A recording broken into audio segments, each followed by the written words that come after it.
Have you. Recording is in progress. Thank you, board members, for coming out. Sorry we were starting just a couple minutes late, but we have a great agenda for today. So I think in terms of just general welcome and introductions, I think we know most of the people here now in terms of the board members and our AG who's with us. Our data team will be online today doing one of our presentations for us. And Simon will also be doing a presentation on the advisory boards. Just generally speaking, I think last time there was a question in terms of the coverage number of insured here. Simon, do you want to follow up with some of those numbers? Yes, I think the question was how many lives in Washington are would be covered under UPL, and so the number from the Office of the Insurance Commissioner is that about 15% of Washingtonians are in a plan that is regulated by the Office of the Insurance Commissioner and would therefore be subject to UPL, and so it's around 1.1 million Washingtonians.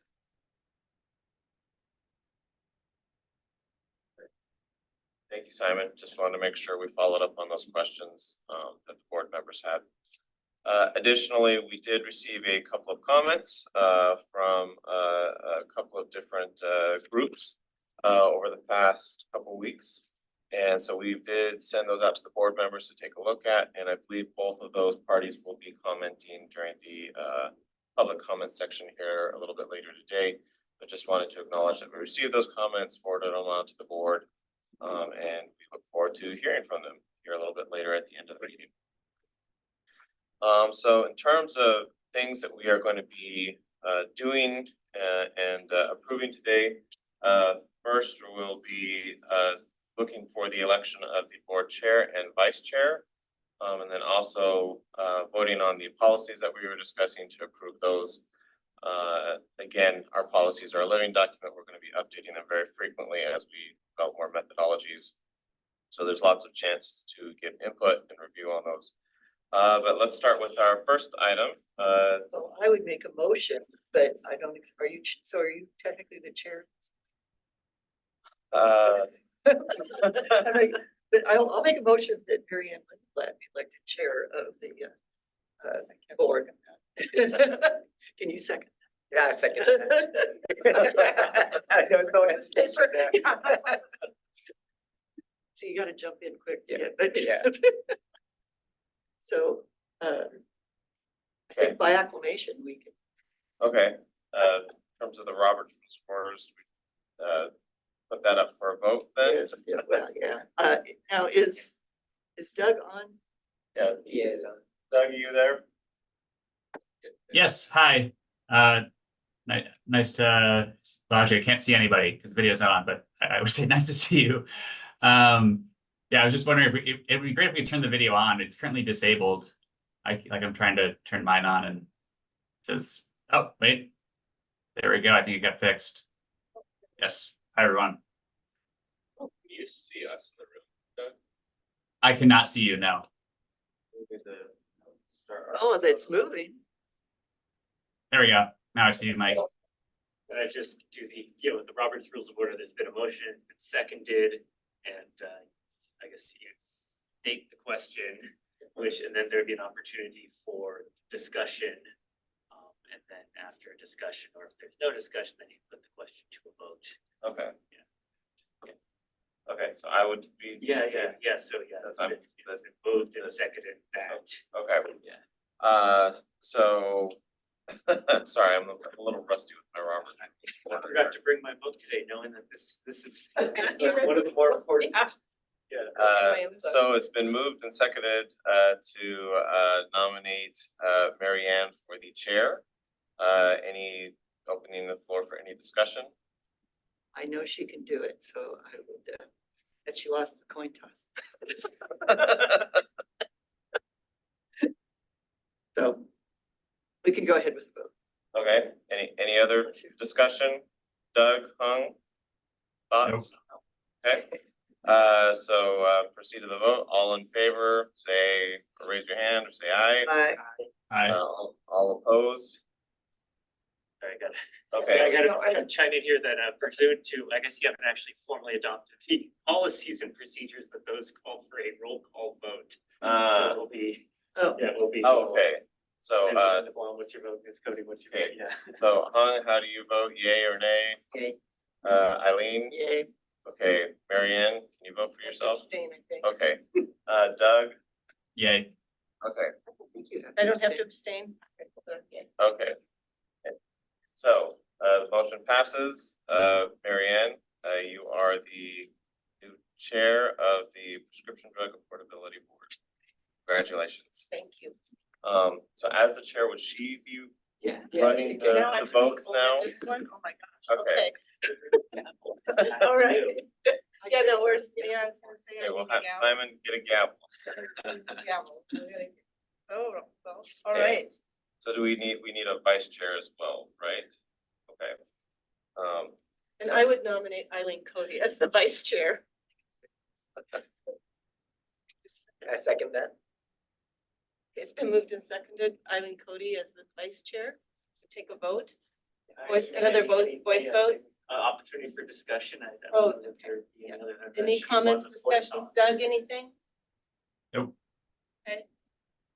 Voice vote? Huh? Yay. Yay. Yay. Marianne, yay, and Doug. Yay. Yes. Okay. Okay. It's been- Eileen has been elected now as our vice chair. Okay, just never miss a Now we meeting. have- Mary. never- Wonderful. Okay, And that was probably the easiest ever to get a no, chair and vice chair. quick and efficient, that's what we're Mhm. shooting for here. Moving along. So we need to go ahead and move on to the board policies vote. So Mike, that's yours. Okay. So yeah, we've reviewed the policies. Again, as I mentioned before, these are living documents that are gonna be updated quite frequently. These are not rules, which require the much more detailed, feedback and time to go through. So with the policies, I guess propose to approve them as they are. And then again, with the note and the caveat that, we will be updating these regularly and continually adding to them as we develop our methodologies. I think the point that these are living documents Yeah. is truly there. I mean, they're just things that, as we learn too, that we'll be making amendments and changes. So I think at this point, is there a motion to go ahead and adopt the board policies? I would move that we adopt the policies as written at this point. Do we get a Second. second? I think he said. Doug, thank you. Is a second, so it's been moved and seconded that we go ahead and adopt these policies as written today. We take a vote on that. Do we need to do a place vote on that? too? Roll, yeah, she said roll Oh, call. yeah. Oh, for also any- be a first, yeah, for anything, discussion, okay. yes. So any discussion? I'll get down to it. Any discussion? Doug, any comments, discussion? I mean. All right, then I think I'll be we right around. can go ahead with the vote, the voice vote. Doug? Yay. Yay. Eileen, myself? So moved and seconded. No, four in favor. Oh, 4 in favor, thank you. Like I said, but that's still early. You gotta get Gotta get into the routine. Okay. the rhythm. It's been a while since I've checked board. So it's passed. Great, We have All in policy. favor? So, Policies and yep, we have our policies and procedures, so that's great. Really, that's really been amazing work. I mean, there's a lot in those and the staff that put those together did a really nice job. good job, Simon. Now we know. Well, that's just fast. And now it says break. Not sure. Okay. No, I don't think we need a break. Yeah, I I was don't gonna think we need a break. Yeah, I was gonna say, the chair and vice chair wasn't very contentious. The policies were pretty easy, so I think we can go ahead and Simon, we can, our two big topics today are going to be the advisory board. Because that's outlined in the legislation and we need to start thinking about and looking at that. So Simon will be presenting on that. Then after that, maybe we can do our break and then we can go to our drug selection methodology that Which I we think will be a little more challenging. Yes. In terms of time, yeah. Yes, that one's gonna be probably our meatiest discussion. So, Simon? Great. So yeah, I agree. I think the drug methodology is going to be the bulk of the conversation. This presentation, I think you might have previewed it. It's fairly short, kind of high level, but just to get us to start thinking about how to set up advisory groups. And so for today, the objective, discuss the overarching structure of what a drug affordability review advisory group could look like. Start to think through the size, the roles, the expertise that we'd want. And then start to map out an administrative structure. How would we communicate with them? What would we ask of them? And then looking ahead, we can solidify that into more formal operating policies, procedures. And one thing I'll note too is, that this is, both this and the methodology discussion, these are initial informational pieces to start informing us on, okay, what are possibilities and what could this look like? We're not making any decisions or final proclamations right now. So there's still time for feedback, for us to ask questions, go back and forth with the review. So this is just an introduction to both of these topics. So just to kind of orient this presentation, the first few slides are around the legislative mandate, and then what we've written into the WAC rules, just to give us an outline of what we're able to do. The broad comment is that the legislation is not super specific in how we need to set up these boards. They basically say that we should have advisory groups that will assist in putting together the drug affordability review. And they say that the authority will provide the administrative support, much like we've done for the board. And they have the similar conflict of interest language that we had for the board, with one exception. There can be a member of industry as part of the advisory groups, whereas for the board, we didn't have anyone from industry. So in the WAC, we've laid out a little bit more specifics around who we would like to see on one of these boards, but as you can see, the languages may include but not limited to, and so this is a starting point, not a defined, it has to be these folks. What we have at the top is patients and patient advocates, and then a list of experts, experts in pharmaceutical business model, supply chain, practice of medicine, and healthcare research, healthcare marketplace. And later in the presentation, I've broken out how we can set up the board to have some standing members, some rotating in members, just to get different expertise, and kind of take this list and set it up a little bit differently. So more summary of what's in the WAC, just kind of the high level points. The members are chosen by HCA, so the staff, but we'll work with you all so you can see who are the candidates. But I think that was just put there so you don't have to interview every single person who applies. They'll also complete a conflict of interest check, much like you did. The WAC, we wrote in that ideally members will have experience in developing policies for underserved communities. And then, as I mentioned earlier, one member can be a representative from the prescription drug industry. And then finally, unlike the board, this is voluntary, so it's uncompensated. Not that you're super highly compensated for this work, but Do they get travel reimbursement stipends? I don't believe so. That's not written in the WAC. That might be something we want to look at, Yeah, especially yeah. for someone that, perhaps would not be able to attend because, and it would be. And to try and get people from Eastern Washington. Exactly over, yeah. Of course, we do so much by Zoom now, but still. Still, there would be times when Yeah. they want them here in person, so. Yeah, that's a good thing to think about. Yeah, I think that's a great idea. And that's something that we can flesh out when we draft out policies or we start looking at hiring. Ways to expand the net, make sure that we get a lot of voices in. So a structure that we're proposing is to have a consistent core advisory group with 2-year terms that are staggered. and then to have supplemental experts added for each drug that we review. That way you have consistent knowledge, but also expertise coming in. And the first bullet here is that there are other boards that HCA manages, and they also have advisory groups. And so we have a lot of drafted policies, drafted applications that we can borrow and use as a model. Helpful to have those lessons learned. Thanks, Simon. Yeah. Hey, it's Hang Chong. Is there a requirement for residency, or it could be anyone? Yep, okay.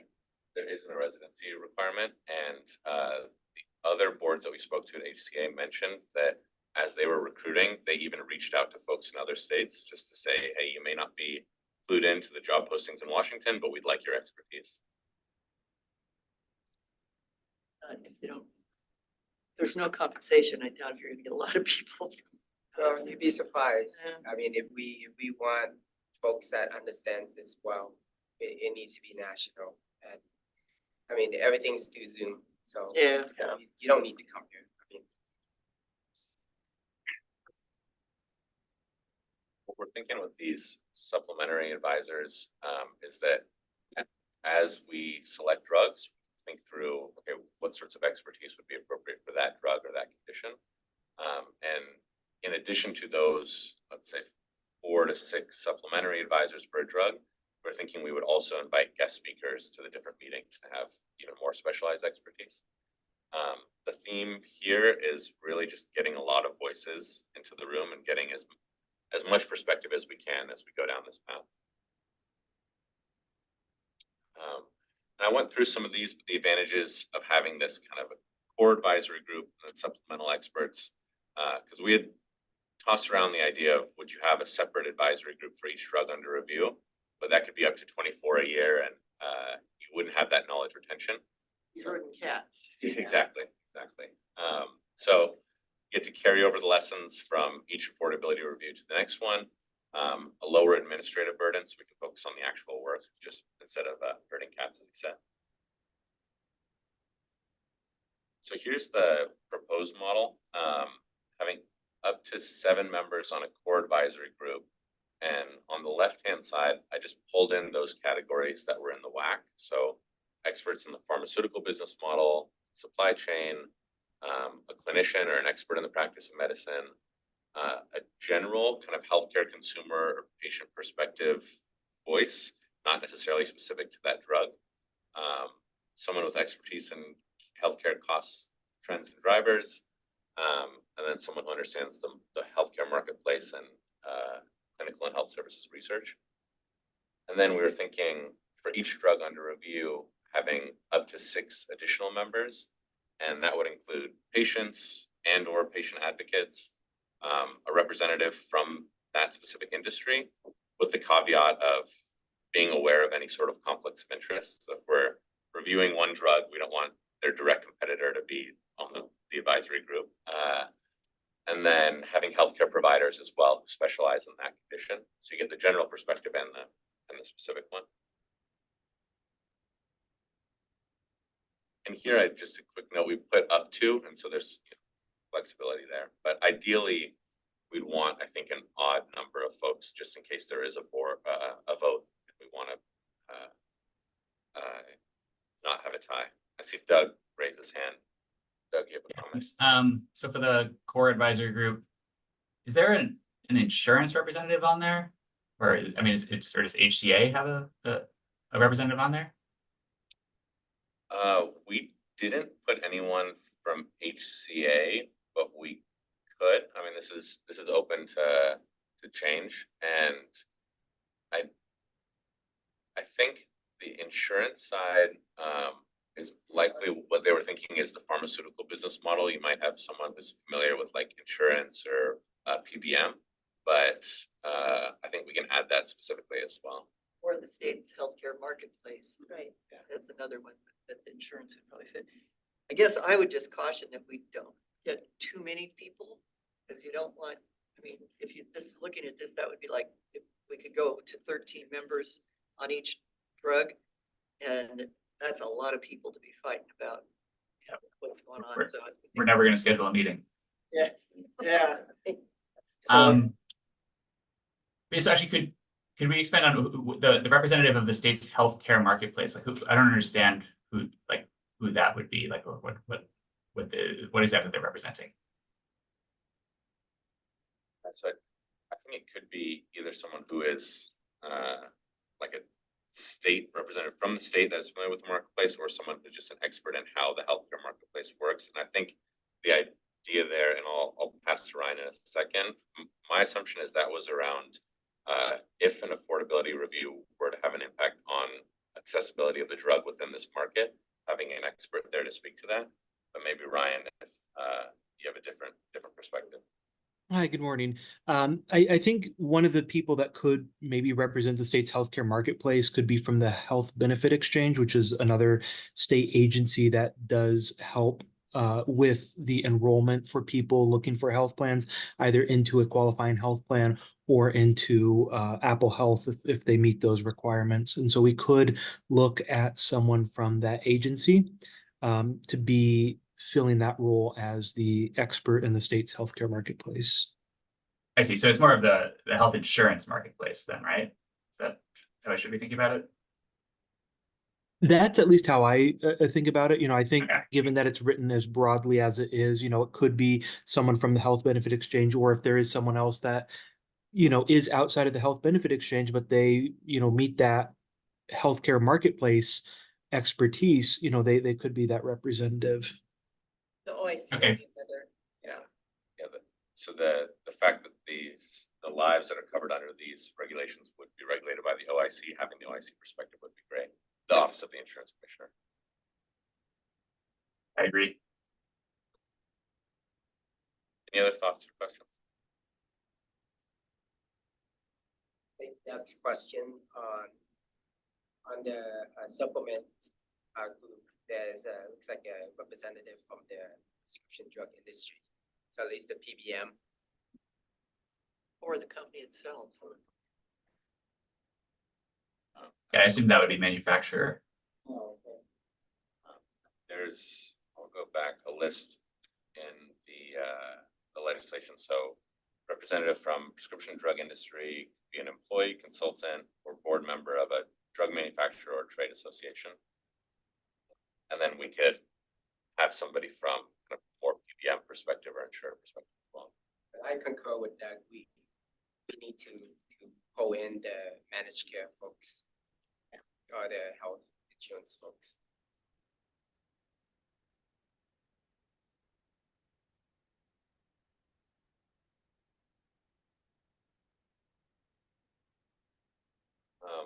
So at this point, the presentation is kind of nuts and bolts, just how these groups would be administered. So they'd report to and be staffed by HCA, kind of in a similar way that we've worked with the board. And then a chair would be chosen as well, and they'd help HCA with facilitating the meetings. The deliverables we were thinking kind of as a starting point, but this is something that we should really dive into down the road.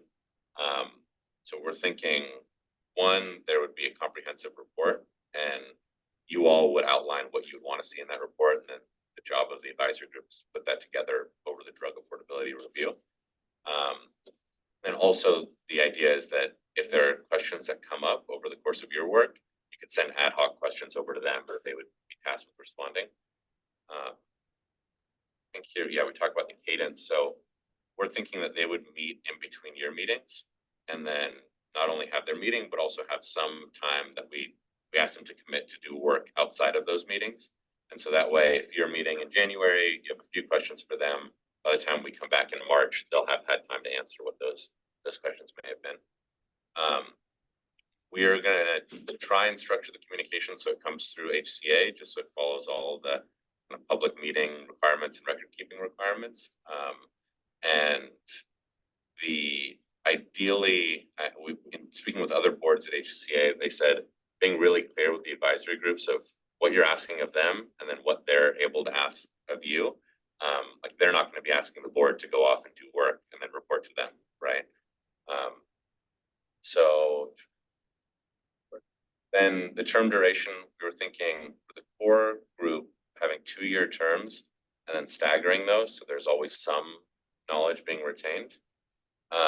And then the supplementary advisory group would just serve the length of each drug affordability. So the term would be. Yeah. Back on.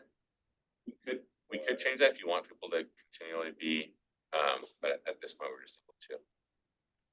Just something to think about, and then somebody cycles off, could they cycle back in, that sort of thing. That a little more specific. And it may be for the first go around, you might want to think about having the first group kind of on a little bit longer, because there's going to be a lot of education and learning. Yeah. By the time they really get effective, 2 years might be over. Sure.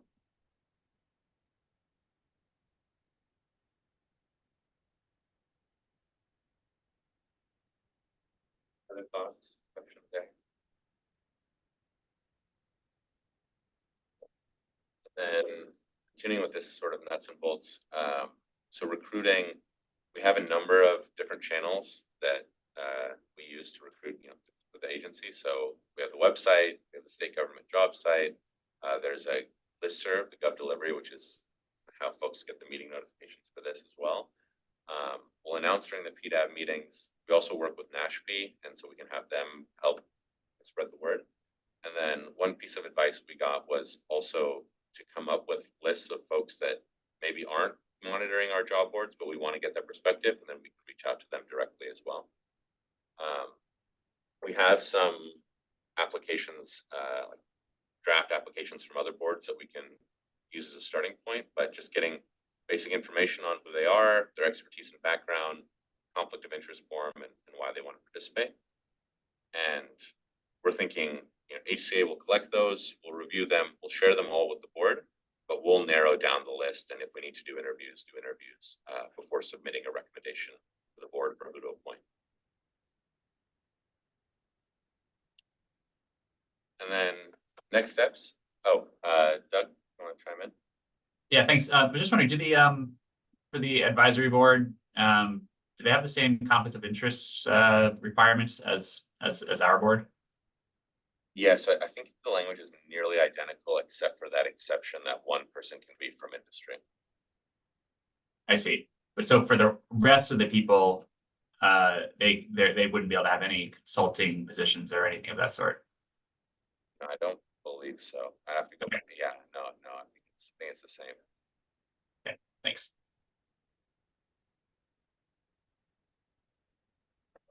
So next steps, if we're okay with moving forward with this structure of like a core and a supplementary group, is then we can start developing the policies and developing the applications for the role.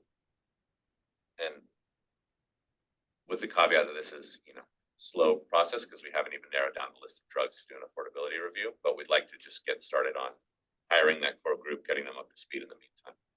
So will you be putting like some timing, so we have some understanding of what's going to come first, second? Okay. Yeah. If this structure sounds good to the board, then we can put together a timeline of what. Okay. Any more questions? One thing I would say too is, I know in other states, advisory groups have been in getting that feedback. It's been really, really important, especially once a drug is picked.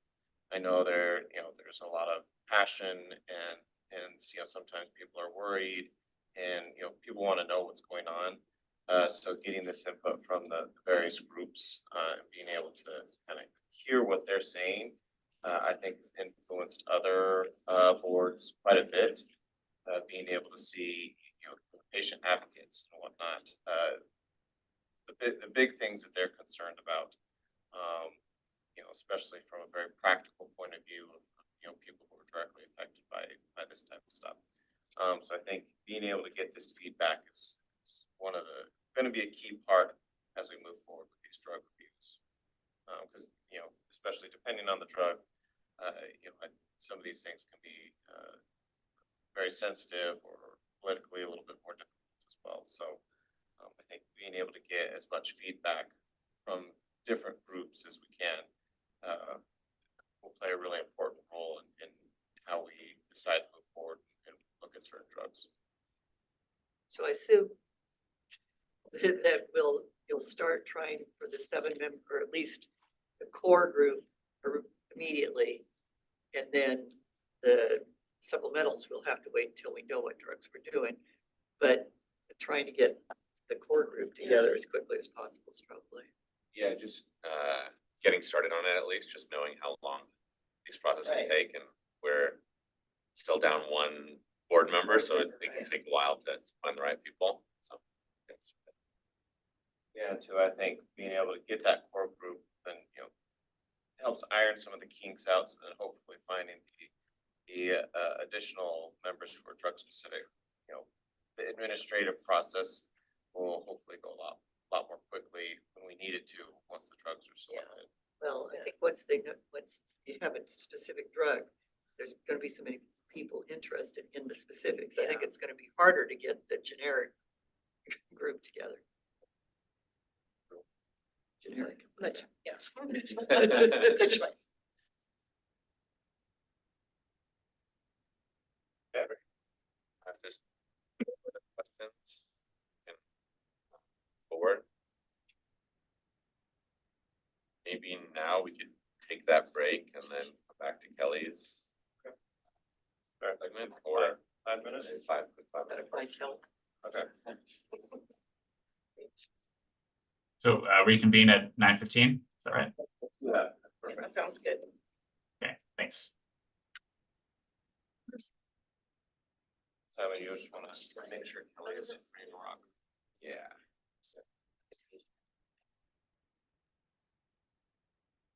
Is there anyone else Is- online besides those? Yeah,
Okay, so we're ready to rock.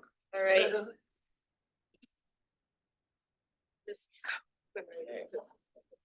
All right, can everybody hear me okay? Yeah, thank you, Kelly. Okay, Real great. quick, before we hop into the presentation, just want to mention, again, that this is, we're not making any, final decisions on this methodology. It's still very much in the process. It's a draft just that we're introducing for discussion, as we're trying to put this together. So there'll still be lots of time for us to talk about what we're doing. Both Kelly and Ryan can explain a little more in detail the mechanics behind all of this. And also do a little bit of just education as well, because this is going to be a bit of a complex topic. And so if you have any questions, board members, please feel free to ask, and we'll do our best to address those. But again, not making any decisions. There's still lots of time for us to look at this. We're going to be talking about this over the next couple of meetings before we finalize this list or finalize the methodology to create that drug list. So with that, Kelly, go ahead and take it away.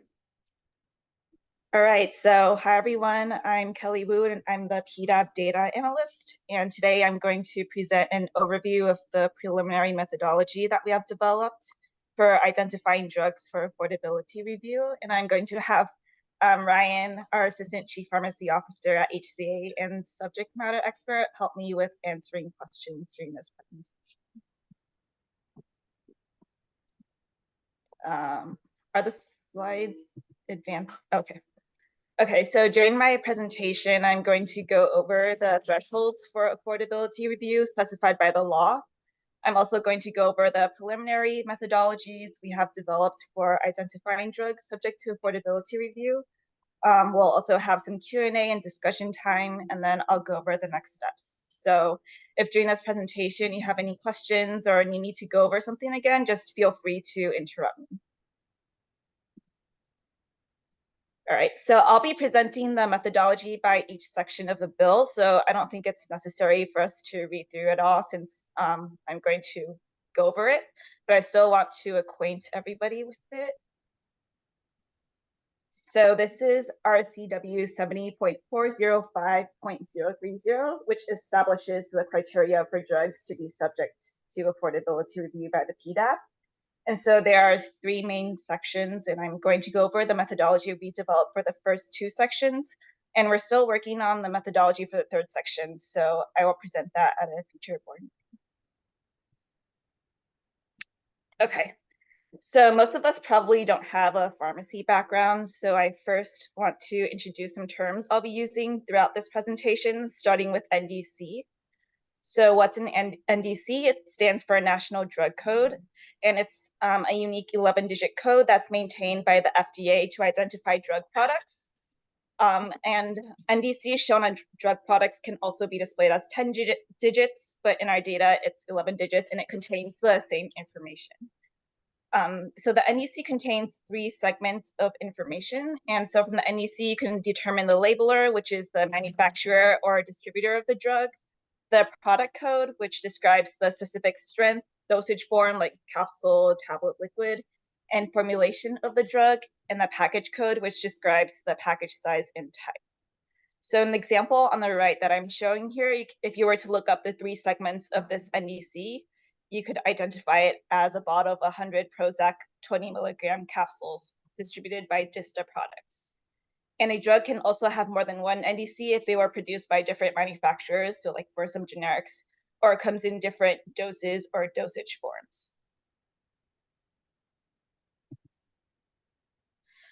Okay, so now I'm going to go over some of the definitions of the different drug types that are mentioned in the bill. So first we have a brand name drug, and that's a drug that's marketed with a specific brand name by the company that manufactures. So this is usually the same company that develops and patents it. And then when this patent runs out, then the generic versions of the drug can be produced and marketed at a lower price by other companies. And so the generic drug has the same ingredients as a brand name drug and has to go through clinical trials to prove that it's just as safe and effective as the brand name drug. And so a good example of brand name and generic is Advil, which is the brand name drug, and ibuprofen, which is the generic. Another important drug type mentioned by the bill is biologics. So these are drugs that are made from natural and living sources. So a good example of this are vaccines. So vaccines contain a small amount of virus, bacteria, or other pathogens. And a biosimilar is a drug that is very similar but not identical to an existing biologic, which I will call its reference biologic. And it also has to be shown that there are no differences in safety and effectiveness compared to the reference biologic before a biosimilar gets FDA approval. So on the right here is an example of a reference biologic, Lantus, which is an insulin, and its biosimilar, Semglee. Okay, and another important term you'll see in this presentation is the wholesale acquisition cost, or WAC. So drug pricing can be really confusing because as you can see on the chart on the left, there are several types of prices depending on who is buying and who is selling. But one of these is the WAC, which is the manufacturer's price for the drug product to the wholesalers or direct purchasers, not including discounts or rebates. So basically, wholesalers purchase drugs from manufacturers at the WAC price, and then the wholesalers distribute the drugs to customers such as pharmacies, hospitals, or other medical facilities at a different price.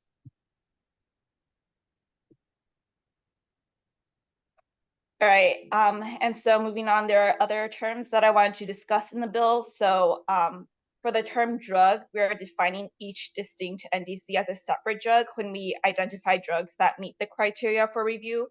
But once we identify an NDC eligible for review, we're going to review all the other NDCs from the same manufacturer or distributor or branded products that have the same drug ingredient as that NDC. And then for 7 years on the market, which is specified in the bill, we are defining a drug as being on the market for 7 years if it's been on the market if the drug ingredient has been on the market since July 1st, 2016. So by this, I mean we can review a generic or biosimilar that has been on the market for less than 7 years, as long as its original drug ingredient has been on the market for at least 7 years. So going back to the Advil and ibuprofen example, what this means is we can review ibuprofen made by a new manufacturer that just came onto the market, say yesterday, because Advil, which contains the original drug ingredient ibuprofen, has been on the market for more than 7 years. Yeah, Doug.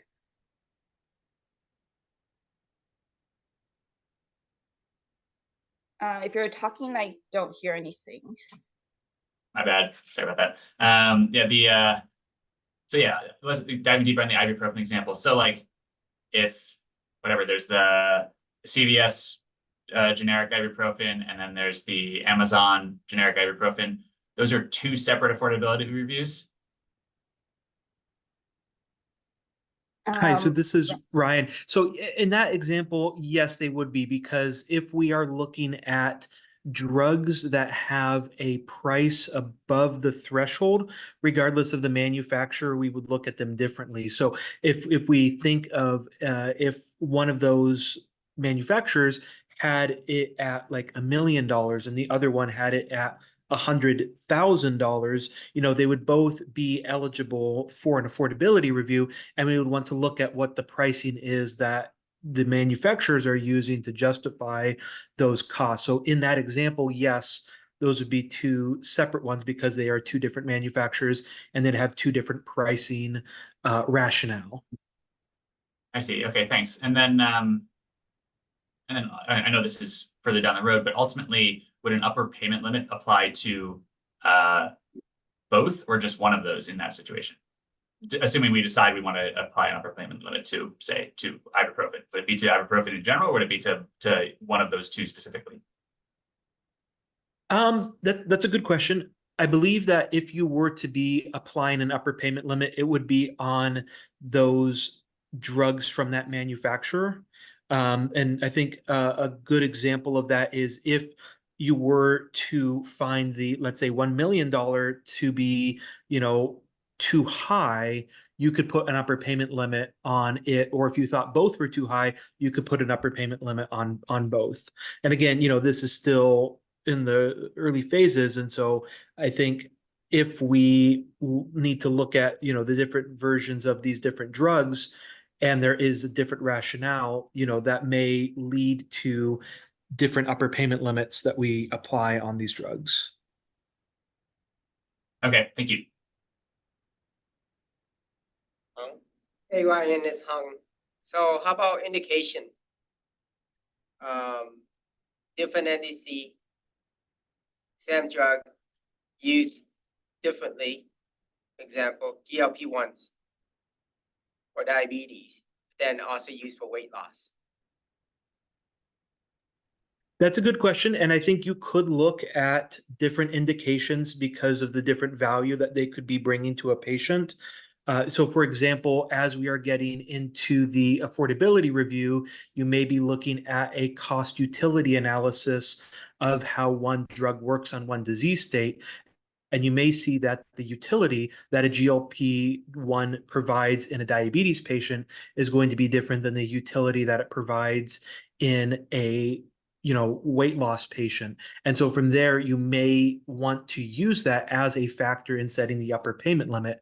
But I think when you get to the advisory group and they may talk about, well, here's the downstream effects of how it impacts, pharmacy reimbursement, the wholesalers, whether the health plans are going to now put a new PA on these drugs to look for those indications or require that physicians write a diagnosis on the drug. I think some of that will come out, but I think it's up to you as the board to have that ability to choose if you want to have a different upper payment limit for a drug based off of its indication. It's a quick follow-up question. So Mike and Simon, is that language is talking about? I remember we had this discussion, a NDC drug versus classification of the drug class. Are we? I guess the question is, can we look at a class?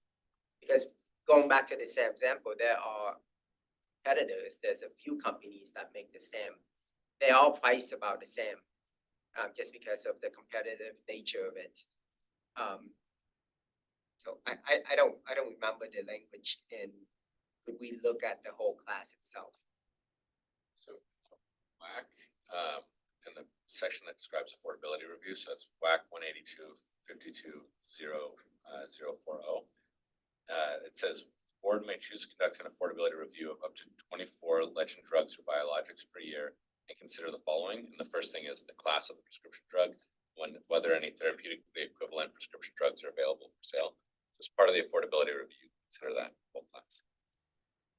Well, actually following up on his question, then I don't know whether, is it the same dosage for the indications? It's different, isn't it?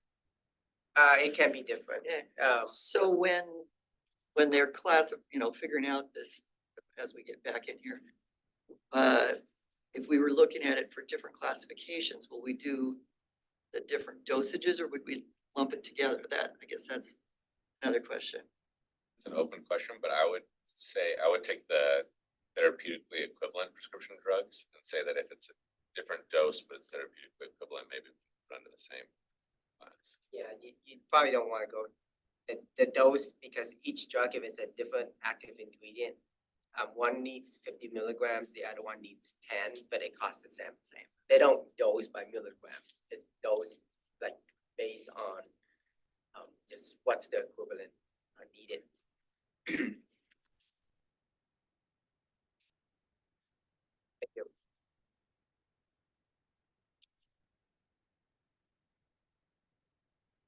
Go ahead, Kelly. Okay, thanks Ryan for. Sorry, just Oh, go ahead. yeah, sorry, just one other comment on this. And I don't know if this is something we resolve now, but it does seem like I'm just thinking more about this granularity of the level at which we conduct the affordability review and ultimately the level at which we implement an upper payment limit. And the more granular that we get, it does. I think it in some ways it would kind of it could lead to a perception of arbitrariness in terms of where we implement an upper payment limit.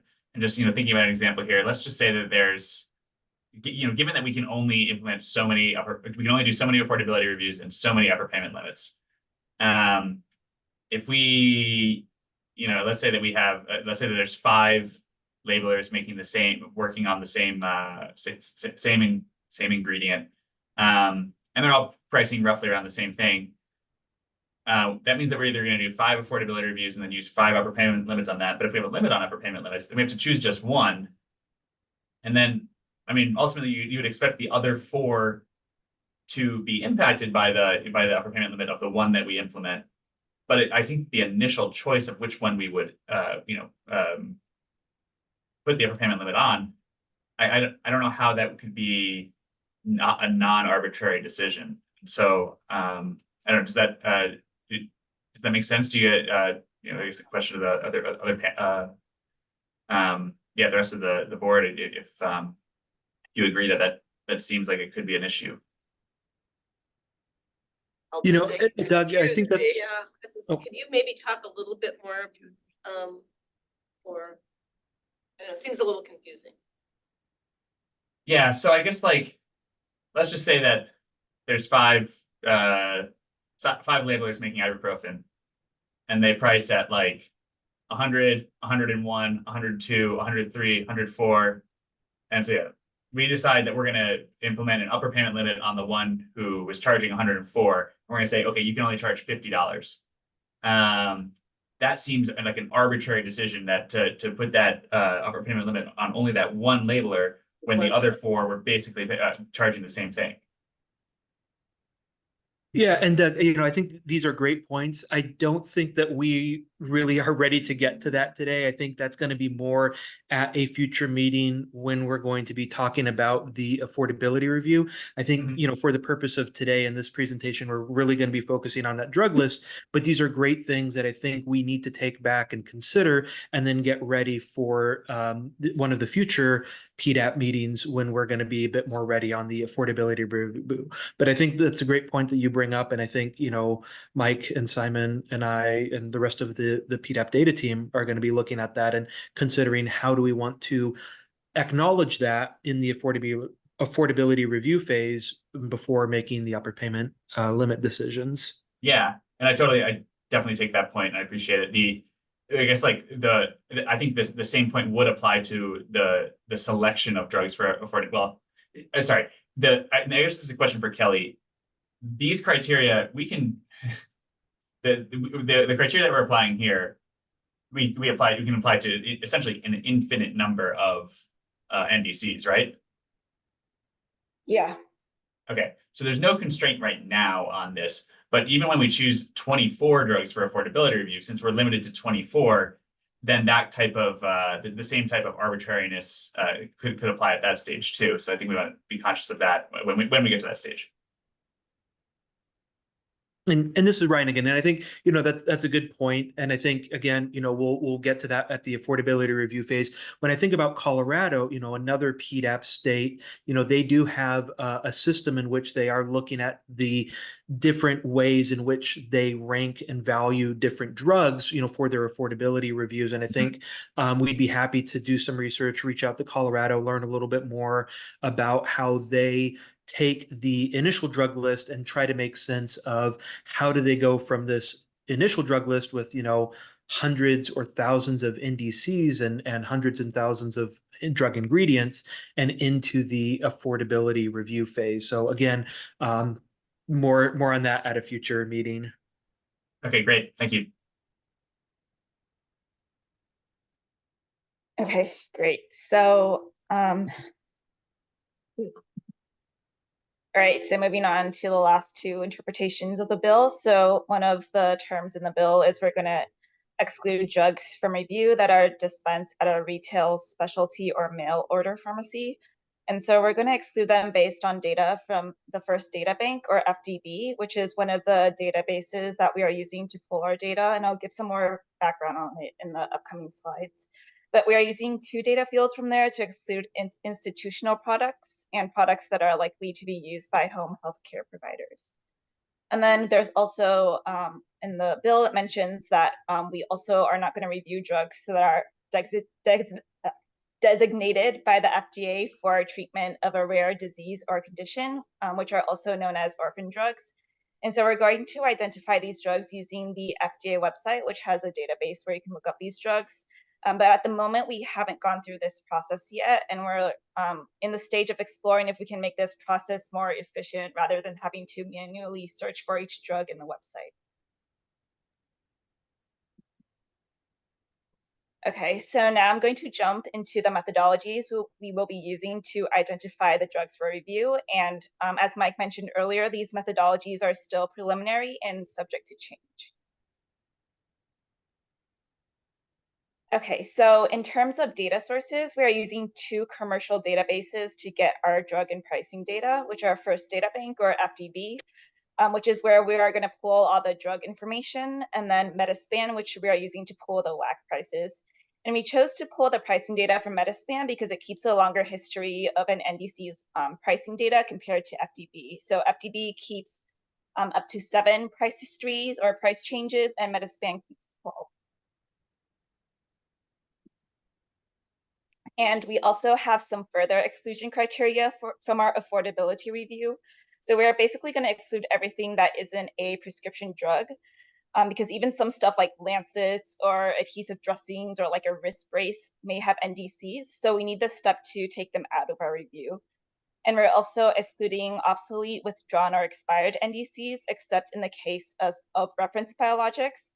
So we're still going to review the biosimilar if its reference biologic is expired or withdrawn.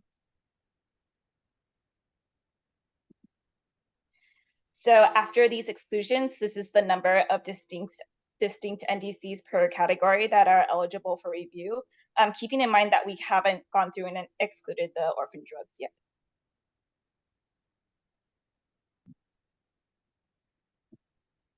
All right, so going section by section of the bill, I'll start with the methodology for brand name or biologic products that have a WAC cost of $60,000 or more for a course of treatment lasting less than 1 year. Hold on, Kelly. We have a question. Hey Kelly, Okay. quick question on the orphan drug. So are we talking about, because an orphan drug can have different indication where other indications are not orphan status. So it doesn't mean that whole drug is excluded, right? It's just that for that indication that's orphan drug. So that's a great question. I think the way that we interpreted this language is that if a drug is solely approved for an orphan condition, that it is not eligible for an affordability review. And I think a good example of that would be a cystic fibrosis drug like Trikafta. So because its only approved indication is for cystic fibrosis, we would exclude it. Whereas Humira, Humira has a lot of different indications, and some of them, like I think juvenile idiopathic arthritis, is an orphan condition, but because it's not solely approved for it, we can review that drug. And as part of the affordability review, you can look at that orphan condition because the drug is not solely approved for that orphan condition. Right, perfect. Oh, and then one more question. Kelly, can we think about adding NADAC as a pricing criteria? Look into that.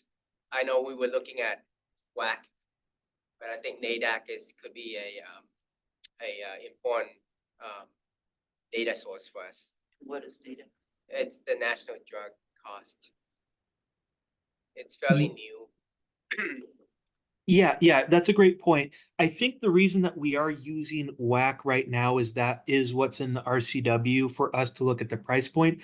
But I think as we are moving into the affordability review, we can certainly use NADAC and other pricing points that we saw earlier on in the presentation. But I think for now, we are required to use WAC because of the statute.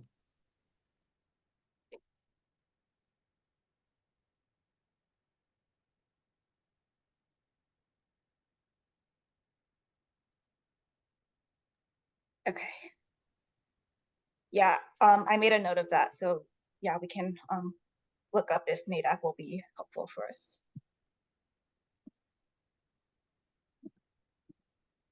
Okay, so moving on to the first section of the methodology. So I want to go into more detail about the FDB data that we're using for this section. So we're specifically using the FDB dosing module. So this contains dosing data for NDCs by age category, and I'm going to show an example of how the data looks in the coming slides. And so the FDB gathered this dosing information by reviewing things like manufacturer documentation or clinical literature to identify the high and low dosage amounts for each NDC. And our goal for using this data source is to determine how much of a drug a person would use in a year if they were to take it by the book, so if they follow their prescribed regimen perfectly. And so in order to better understand that data, I need to introduce you to some of the terms that you'll see in that data. So you'll see the term high dose, and that's the high dose per day for that NDC, and it's specific to age, reason for use, dose type, and route of administration. There's also the high duration of therapy, and that's the recommended amount of time and days that the drug should be used. So for example, if a doctor gives you an antibiotic and tells you to use it for 10 days, then the duration of therapy would be 10 days. And we are using the high duration of therapy in our methodology, so this would be the high end of the recommended amount of time to take the drug. There's also disease duration, which is the length of diagnosis, disease state, or health-related condition or procedure that someone would use this NDC for. So in the FDB data, the disease duration could be acute, which are diseases which can develop suddenly and last for a short amount of time, like the flu or an injury. The disease duration could also be chronic, which are diseases that persist and last a long time, like heart disease. Or the disease duration could be classified as both. So the dose would be for both acute and chronic disease durations. And then I'll also be referring to the terms maintenance dose. So that's the dose of the drug you need to take to get a steady concentration of the drug in your system. And then also single dose, which is the amount of the drug taken at one time.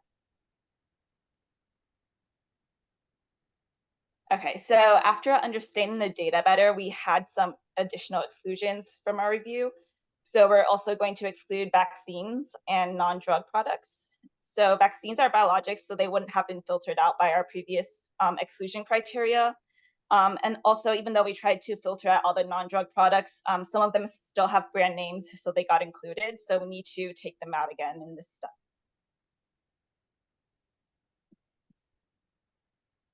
Okay, so in order to identify which drugs are brand name, we used a field in the FDB that's called the generic name indicator. So it basically uses the name of the NDC to identify whether it's brand, generic, or something like medical devices or healthcare products. And we identified biologics using the FDA Purple Book. So this is a database that's maintained by the FDA that contains information on all the FDA licensed biological products. Okay, so there are three main steps that we plan on taking to calculate the cost of a course of treatment. So first, we need to deduplicate the data, which I'll go into more detail in the next slide, because an NDC can have dosing data for multiple age categories, disease durations, or dosing type. And then after we do that, we will multiply the NDC's high dose by the high duration of therapy in days, and then that'll get us how many NDC units would be used in a year. And then we would multiply that by the NDC's WAC unit price as of January 1st, 2023, and then that would get us the cost of a course of treatment for 1 year. And so we're choosing to use the high dose and the high duration of therapy because we want to capture the high end of what people would pay for a course of treatment. Okay, so to better walk everyone through the deduplication process, I have here a sample of what the FDB dosing data looks like. So in this case, I'm showing data for Bactrim, which is an antibiotic. So just for this one NDC, there are multiple rows of dosing data for different patient ages and dosing types. And our end goal of the deduplication process is to wind up with just one row of information for this NDC that we can use to calculate the cost of a course of treatment. Oh, yeah, go ahead. Yeah, thanks. I was just wondering how much variation is there between, I guess, like the high dose and the low dose or average dose. I'm just wondering, you know, if we're calculating at the high end, you know, how different is that going to be if we calculated it for the average? So You know, oh, go ahead.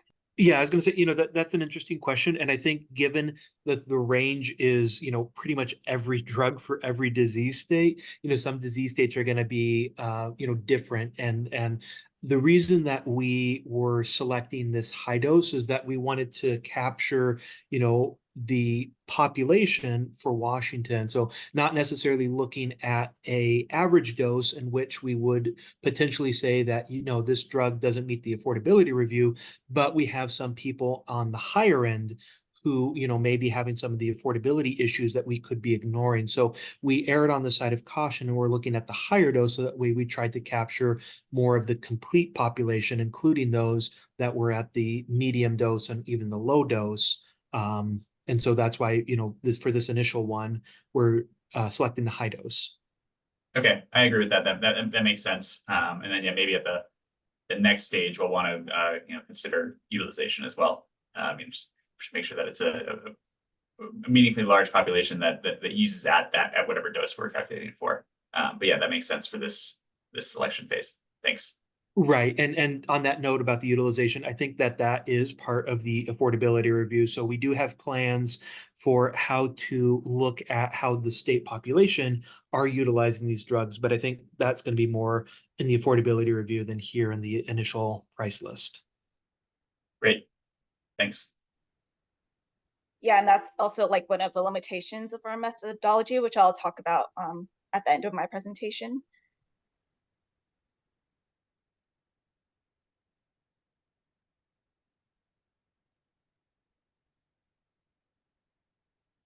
Okay, so this is the deduplication algorithm that we developed to achieve the goal of narrowing down the data to just one row per NDC. So for the first step, we're going to keep the NDC's maintenance dose. And if an NDC doesn't have a maintenance dose, we will use the single dose. So going back to Bactrim, we can see that there's like single dose and maintenance dose. So according to our algorithm, we would just keep the maintenance dose rows to look at and not look at the single or the loading doses. And then if so if the NDC doesn't have any maintenance dose there, then we would go with the single dose. And we aren't considering the loading dose because that only exists if there's a maintenance dose, because you have to load up to get to the maintenance level. And then, so after step one, where we keep only the maintenance dose, we would use only the chronic dose for our calculations. So if the NDC isn't used for any chronic conditions, then we would use the acute dose. So this is in line with our goal of wanting to calculate what is the highest that a person may spend on this NDC for their course of treatment. So going back to Bactrim, the disease duration is both, so both acute and chronic. So we're not going to be able to eliminate anything in this step for Bactrim. And then finally, for our algorithm, we're going to use the dose for the highest age category. So for the algorithm, if an NDC it can be used for both kids and adults, this algorithm would choose the dosing data for adults.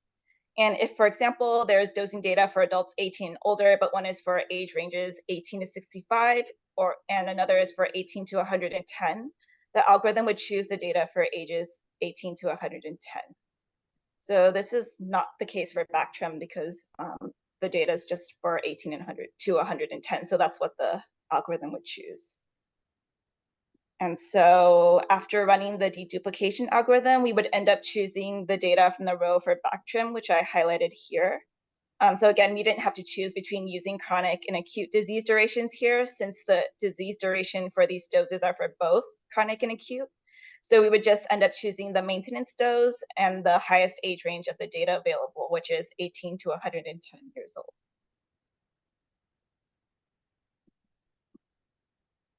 Okay. So after deduplicating, we would just have one high dose associated with each NDC.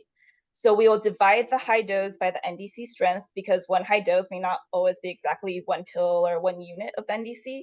And then we need to know, so we know how many units of the NDC was used for a high dose. And then once we calculate that, we multiply it by the high duration of therapy in days. So if it's used every day, for example, the high duration of therapy would be 365, and we would multiply that number by 365 to get the total units of the NDC that a person would use in a year. And then once we get that, we will multiply it by the WAC unit price as of January 1st, 2023 to get the cost of a course of treatment. So this is step 3 of the methodology, and the formula here is just spells out all of what I just said. And I also have an example prepared in the next slide to show this formula. And so one extra step that might happen that's not shown in this formula is a unit conversion.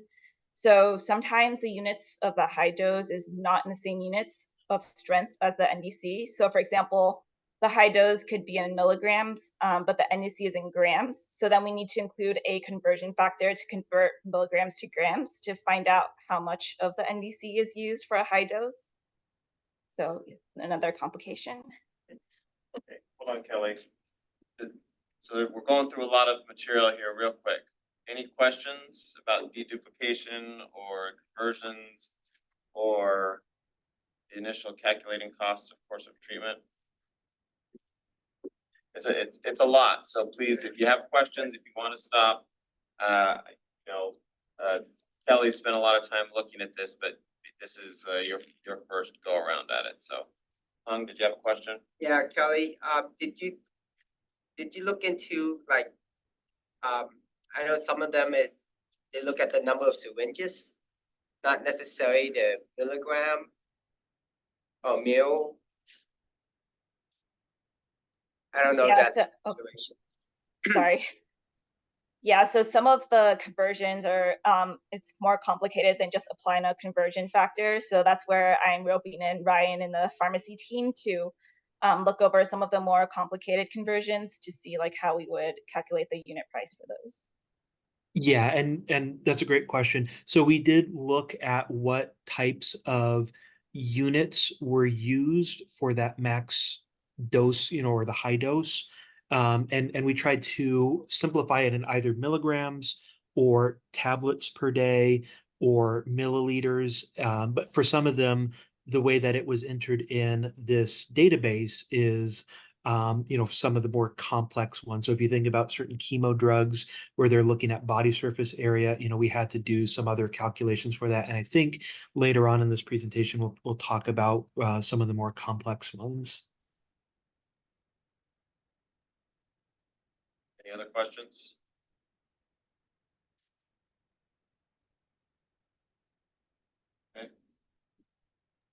Okay, sorry, Kelly, just want to make sure we're addressing any questions if we have them.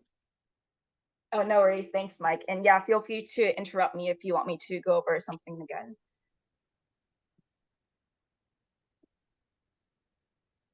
Okay, so let's go over an example of how we would calculate the course of treatment. So this is real data, and we're going to look at the data for Juxtapid. Sorry, I'm going to be butchering these drug names all day. So Juxtapid is a brand name drug, and it helps lower cholesterol in adults who have a disorder where it's hard to, for the body to remove the bad cholesterol from their blood.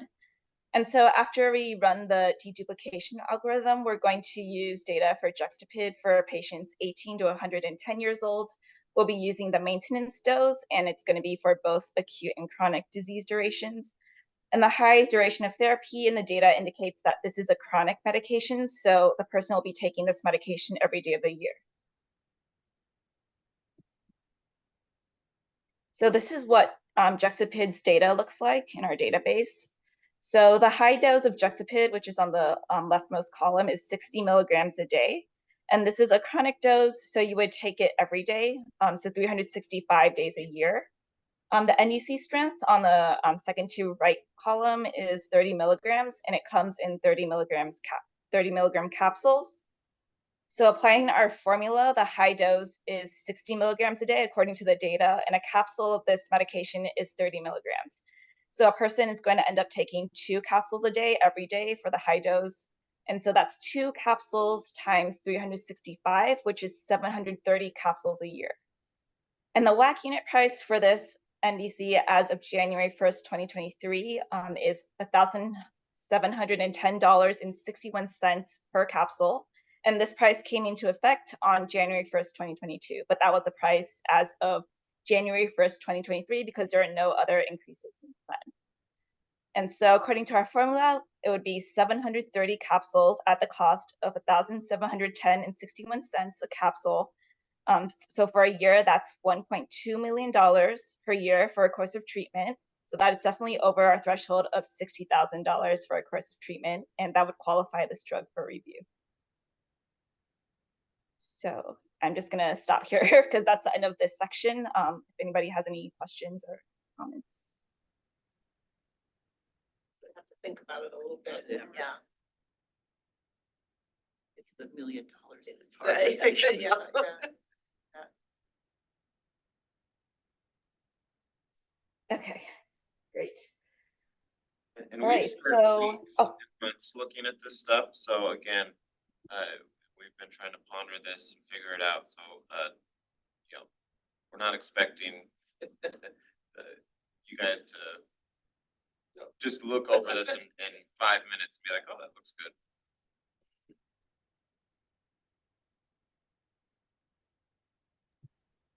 Okay, well, if you think of something later on and want to come back, we can always come back because there's going to be a discussion section at the end. Okay. Great. So now we'll move on to the second part of the brand and biologic drugs for review. So hopefully this part is a little more simple to understand. So this part would be, we would review drugs that have a 15% price increase in a 12-month period for a course of treatment lasting less than 12 months, or a 50% increase over 3 years. Okay, so to calculate whether an NDC has a price increase of 15% or more in any 12-month period, we are defining the 12-month period as the 12-month period prior to the date that the NDC's current price as of January 1st, 2023 was set. So I'll be showing an example in the next slide, but say the drug has a price of $20 as of January 1st, 2023, but this price actually came into effect on July 1st, 2022, and there are no other price changes since then. So this $20 would be the price as of January 1st, 2023. And then now the 12-month period that we would look at for this drug would be 12 months back from July 1st, 2022, when this $20 came into effect. So the 12-month period would be July 1st, 2021 to July 1st, 2022. So according to our methodology, if this drug had price increases in like October 2021, January 2022, March 2022, we would use the earliest price in the period. So we would use the price increase from October 2021 for our calculations. And if the drug had no increases in the past 12 months, we would use the drug's price as of the start of the 12-month period. So back to our example, if the drug had no increases in between July 1st, 2021 and July 1st, 2022, we would use whatever its price was as of July 1st, 2021 for our calculations. Does that make sense? Because I just mentioned a lot of different years and dates.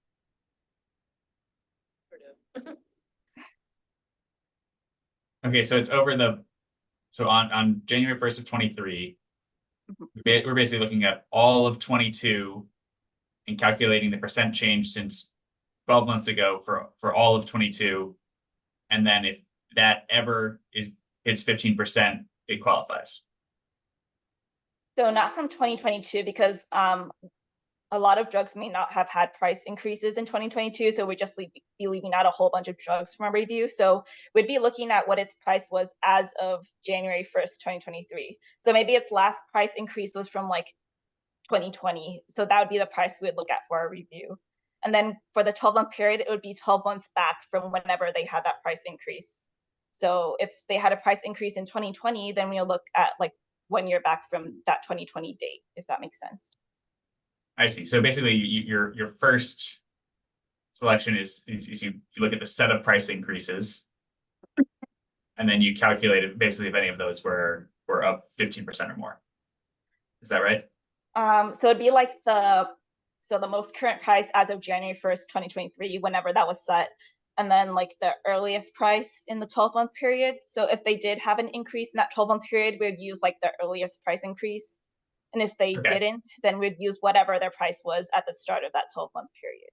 Because like not every drug always has like a bunch of increases in a year. Makes sense. And then the example that you're giving here is for January 1st of 23. Do we also do it, or do you also do it in prior years too? Or is there only, has to be during that, this most recent year? No, so what we're saying is the NEC's most recent price as of January 1st, 2023. So that's just what their price is. So that's not like, it doesn't, like their price doesn't have to be set like right then. Like if a price increase happened in 2020, that would still be the price in 2023 because nothing else happened. Got it. Okay. Great. Thank you.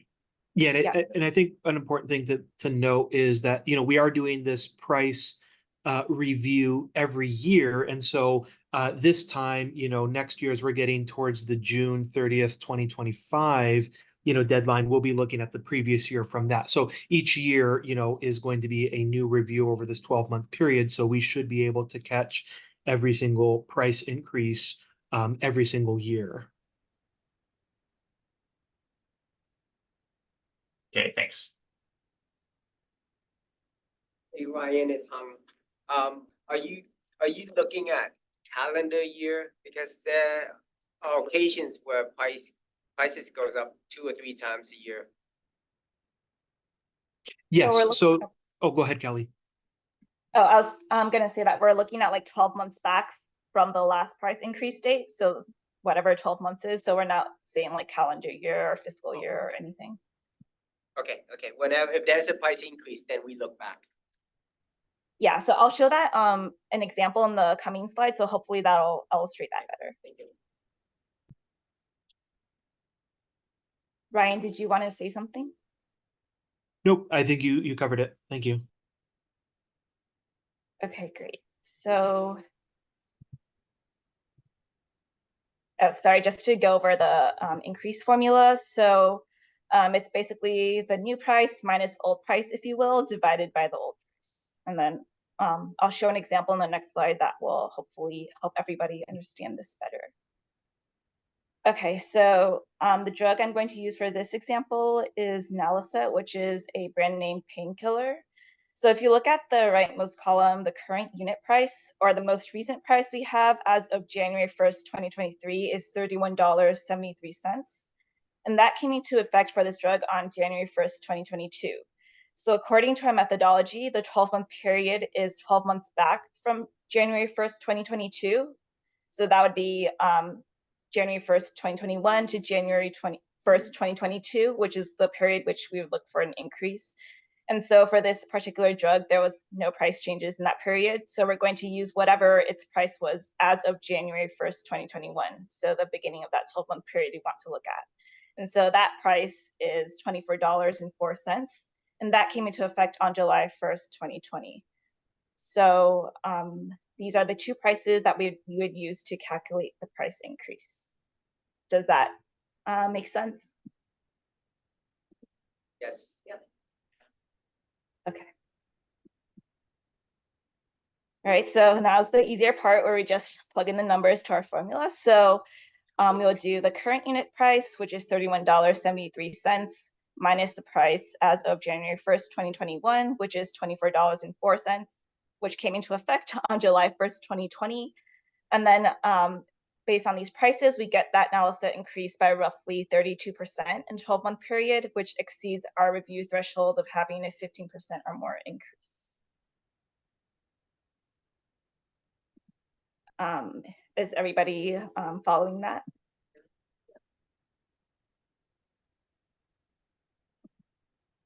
I think so. Yeah. This one's more straightforward. It's a little easier to get. All right. So there's no questions on that. The 3-year 50% increase is very similar. We're just looking back 3 years instead of 1 year. And I also prepared another example for us to look at. So this drug, Mytesi, is used to treat non-infectious diarrhea in adults living with HIV on antiretroviral therapy. So again, this is really similar to the previous example, except we're looking back 3 years from the most current price change. And so for this specific example, its current price as of January 1st, 2023 is $39.58. So this is a price that still stands from the price change in December 1st, 2022. So that means we're going to look back 3 years from December 1st, 2022 and see what its price, so the time period would be December 1st, 2019 to December 1st, 2022. And so in this case, there was a price change in that period. So January 1st, there was not a price change in that period. Sorry about that. Its most current price as of the beginning of the 3-year period was a price change from January in 2019, and there are no other increases since then. So that price still stands as of the beginning of the 3-year period we want to look at. And that price is $11.14.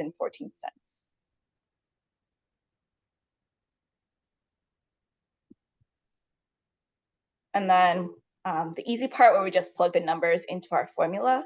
So after plugging in the numbers, we get that there's a roughly 255% increase for this drug over a 3-year period, which is over the 50% threshold for review. So that would qualify this drug for review by the board. So is everyone okay with this part?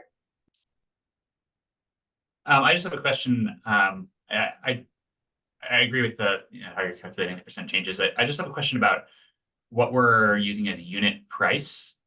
And what is a unit? Like in the previous section, you gave us a detailed description of how you're calculating the WAC for a course of treatment, right? For a year of course of treatment, and like that was kind of like our unit price. So what's our unit price for these percent changes? So it's the same. It's the WAC unit price. Sorry, I should have mentioned that in those slides. But yeah, it's Great. the WAC unit price. And that's for a course of treatment, or for a year of course of treatment? No, so it's for the price, for a price increase. So we're comparing like the WAC price to see if it increased.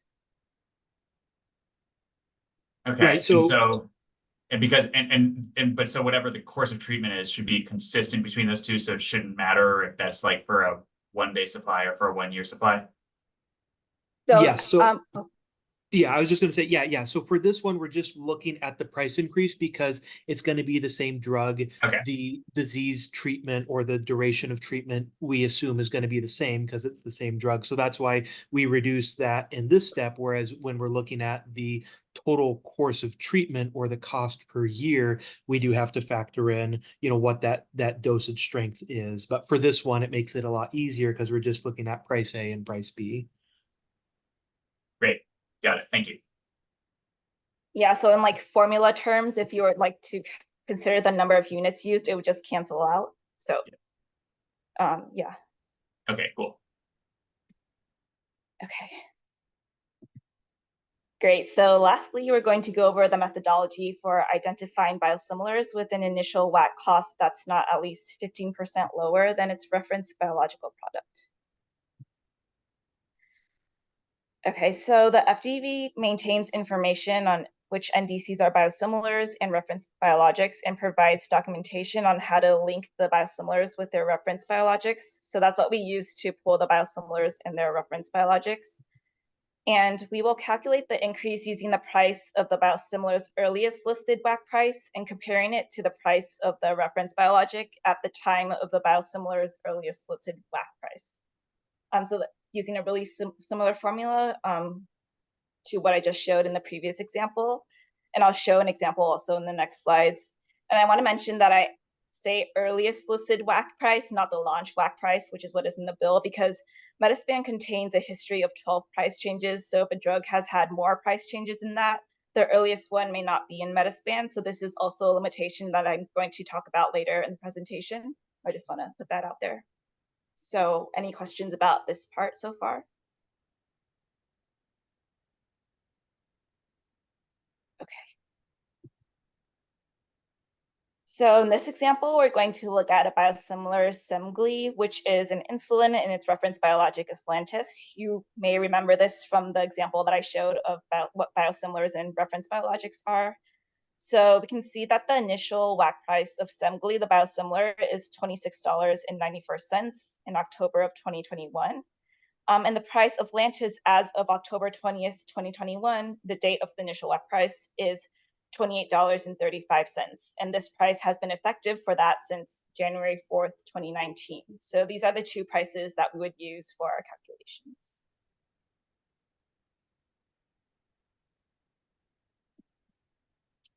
Okay, so as a reminder, we want to review any biosimilars whose initial WAC price is not at least 15% lower, which is different from the previous sections where we wanted to review the increase. So this is, we want to see if it's lower.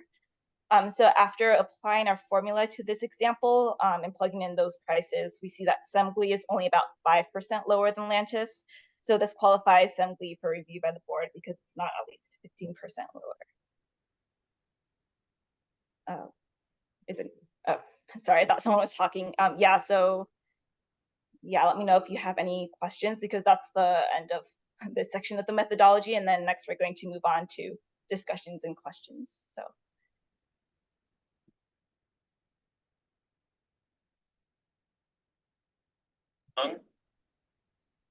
Ryan Kelly, what do we do with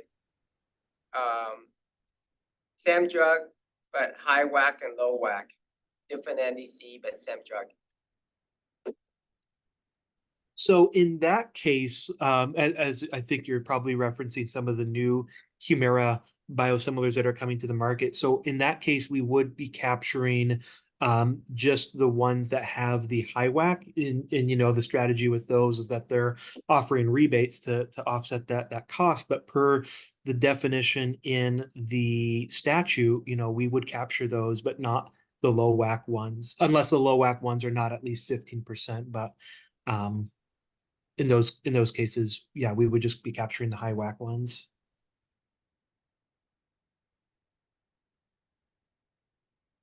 So do we have any preliminary idea of how many are going to fit these three different examples? Like, I know that since we haven't really decided on the methodology yet, that we don't have it for sure, but I just was wondering if you've looked at and have an idea of what, like a ballpark of how many different drugs fall under each one of the categories.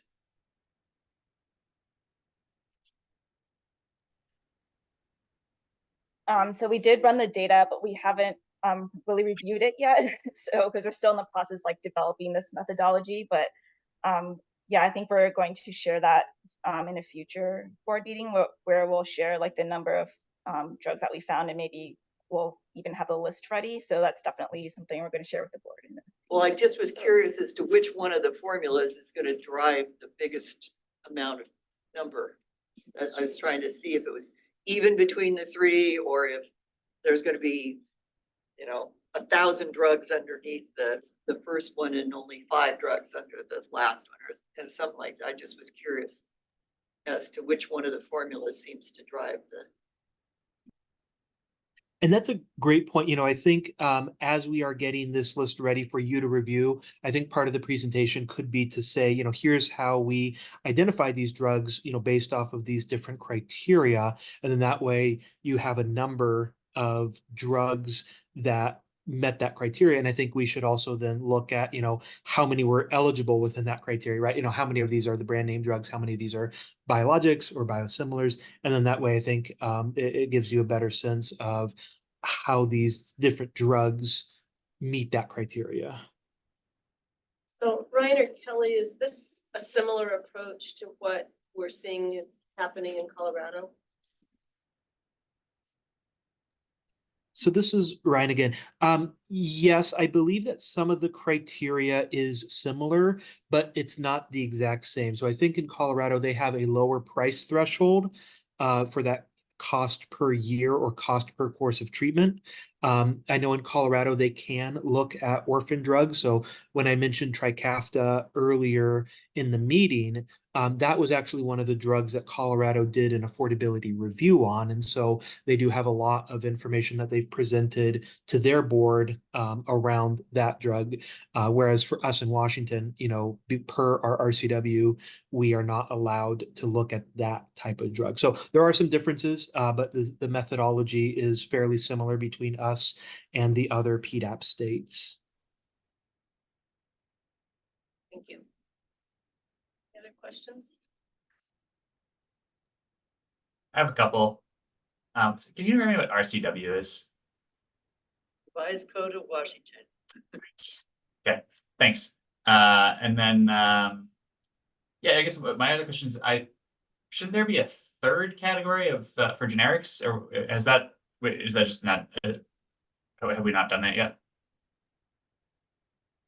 Yeah, so we're still working on that and we're gonna Okay. present it at a future meeting. Okay, great. Awesome. Yeah, I wasn't sure if that was getting, it looks like it should be relatively similar in terms of applying the rules that you've already told us about, to generics, but, okay, thanks. Yeah. And actually, I guess I have a question if, when you're doing the work on this, whether you'll be able to tell us or come up with the list where the drug might show up in 3 categories. I mean, wouldn't have the generics, but if we, on these 3, I would think it's possible that it's over $60,000 a year. They've increased the price by, over the 3 years, over 50% and a 15% 1 year. Mathematically, it's possible, right? Yeah, so we did find some NDCs that had increased in 15% over a year and over 50% in 3 years. So yeah, that is possible. So those might be the ones we really want to focus on. It's kind of like the trifecta. And that, once we get the list, that'll be a whole nother discussion, is trying to figure out how to sort that list, because again, other states have had, hundreds, but then they whittled it down to 5. And so part of that is there could be a whole host of considerations. Do we want to look at, $1 million drug versus, a drug that did have a 15% increase, but it's still only $30, right? Does this, how much of the population does this affect? Is this a drug that a lot of people are using, or is it just a specialty that only a couple hundred maybe? So there's going to be that's going to be a whole nother methodology in of itself of how many drugs do we want to look at, A, and then B, how do we choose those? So.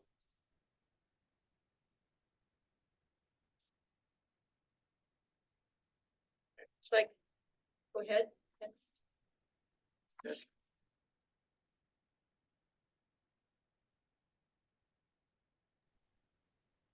All right, so the next part of the presentation is almost the last part. So I'm gonna go over some limitations to our current methodologies, and then we can jump into like any more discussion or questions if there are any.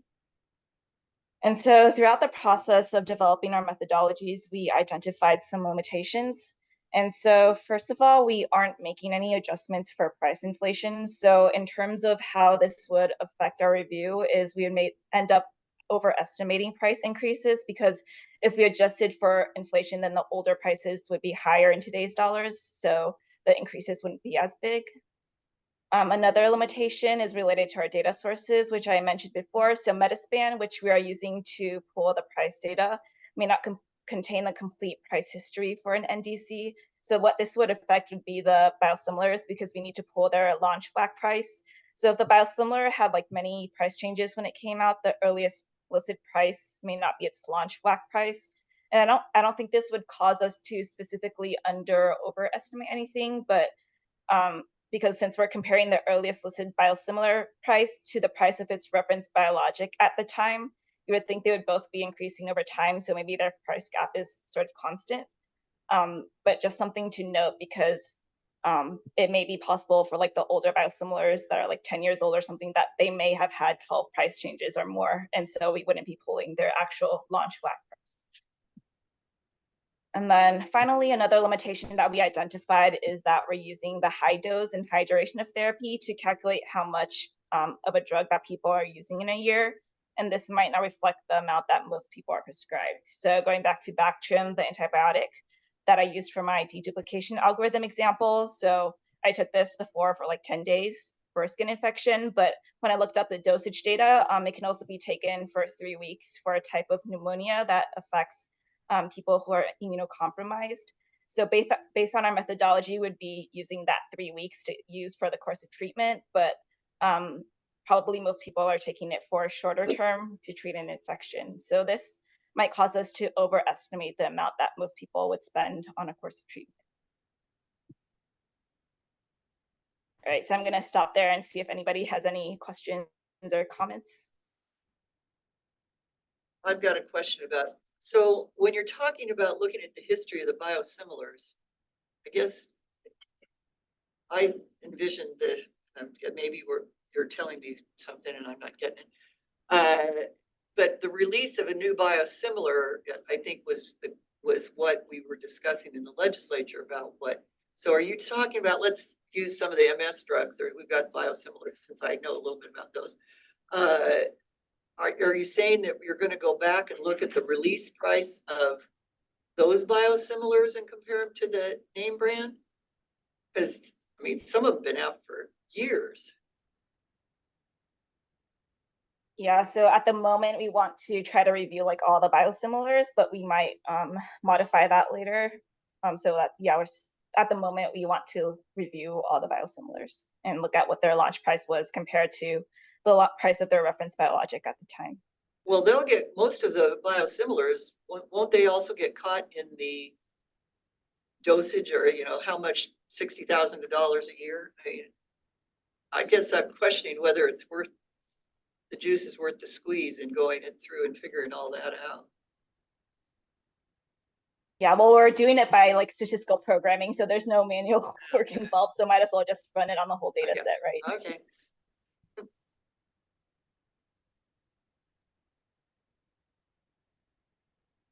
Anything else? Doug, Doug's got a. I think Doug's got a question. Yeah, I want to ask, did the legislation provide any guidance on inflation? No. So yeah, so that is a great question. The legislation does not talk about inflation or adjusting for inflation. So, you know, for this analysis, we are not doing any adjustments. Okay, I mean, I guess presumably it doesn't really matter that much at this stage where essentially we're gonna have a long list that we're gonna whittle down. But ultimately, I mean, I think that will matter a lot because, you know, I guess if we're looking at, if you had a 15% price increase in 2022, that's very different than if you had one in 2020. So we'll want to consider that eventually. Quick comment. Are we looking at market condition as well, Ryan? Let's say a manufacturer, you know, there's 3 or 4, and then one just stop making it. Then hence supply demand, prices goes up. So that's a good point. And at this stage, for this initial price list, we are not considering that. I think that will come into play during the affordability review phase. And I think, you know, Mike and Simon, that's something that we'll need to look at as we are putting together our methods for assessing the affordability review and what information we would want to put together. Because I think that is going to be an important point that tells the story of why its price might have changed during this review phase.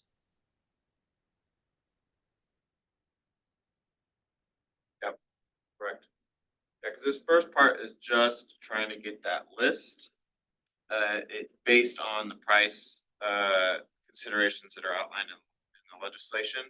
But then, yeah, that drug review then is going to go into a lot more of the details of the why. Why does it look like this? How does it look like this?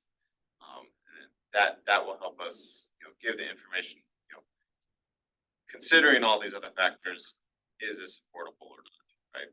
And give you the opportunity to ultimately whittle down the list. Yeah, well, so yeah, because we'll, you know, we have the initial list, which is our biggest, you know, it's our first methodology, it's our biggest, you know, based on solely these price factors. And then after that, yeah, then we, you know, have our methodology of how we're choosing that, you know, how many people does this affect? And once we look at the drug specifically, then we start taking in all these other things to account. Is this the only drug, you know, to have a high, you know, cost to manufacture, et cetera, et cetera. These are just the first sort of quick Yeah. cuts. Yeah. Yeah. Right. Well, and I'll ask our AG this question.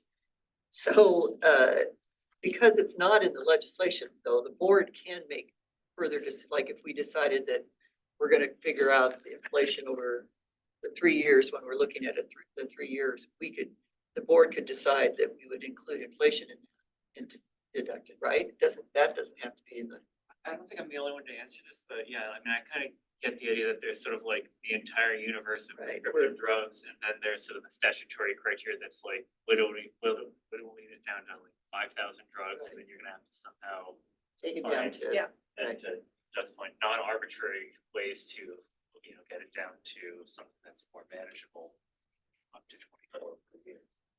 Yeah, and there's a lot of things that, we need to look Right. at, things we may look at, and then there's that kind of open-ended and other things that. The legislature board- likes to include a little flexibility. Yeah, other things the board considers is important. So yeah, I feel like things like that could fall under Yeah. that other category. Right. So now getting into next steps. Right, so for the next steps, we're going to finalize the methodology for the third section, which I didn't show today. So calculating the amount of NDC units used for a 30-day supply. We're going to finalize our methodology for identifying orphan NDCs, and then we're going to produce preliminary lists for the board to review. And yeah, that's the end of my presentation. So thank you for listening, and yeah, hope it wasn't too much for everybody. Any other questions for Kelly? Well, I guess the question, on calculating the amounts, what are you are you gonna have maybe thinking about low and a high? Or what's in your bag of tricks now, what are you figuring out? Or evaluating? Are you talking about the amount for the third part of the The methodology? NDC units. If, the first thing that you're on your list of what you have to finalize.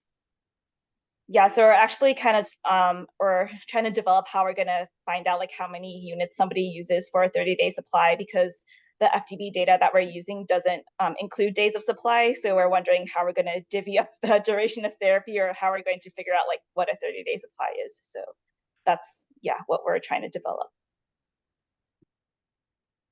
I hope that answered your question. I guess. Any other questions?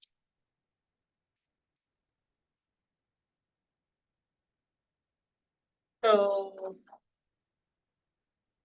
through this pretty quickly. Yeah. So now it's time for public comment. Sorry. Yeah, we can do public comment, and then we'll just kind of go over real quick our next meeting that's coming up, and do that. So Sounds good. do you want to take a short break before public? Yeah, comment? let's do that. Let's take a 5-minute break. Okay, Since great. the public might not. Yeah. Or the Okay. public. So let's come back here at 10:35, and then we can do the public comment. Thank you.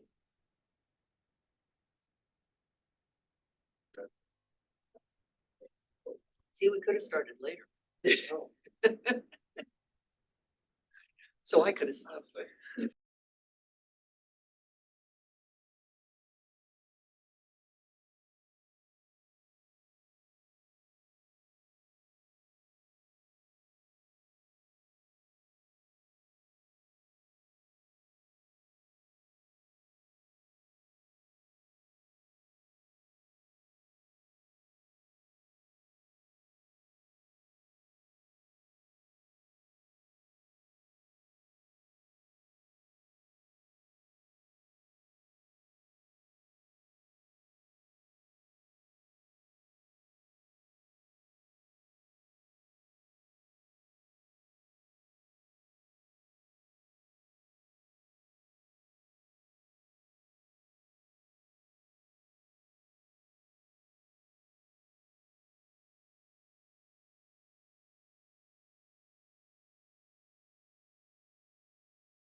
Yeah, welcome back, everyone.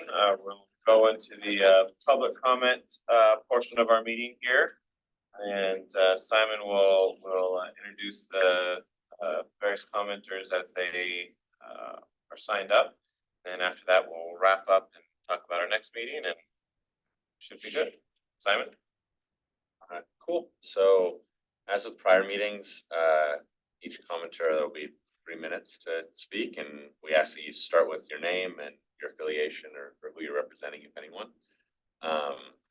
And we can start with the folks in the room if anybody wants to make a public comment.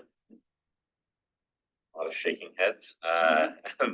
So then we'll go to the 2 names that had signed up in advance. So we have Daria McGrew, Pharma, and Tiffany Westridge Robertson from AI Arthritis. So maybe we could start with Daria, and I'll go to the participant section and see if I can unmute you.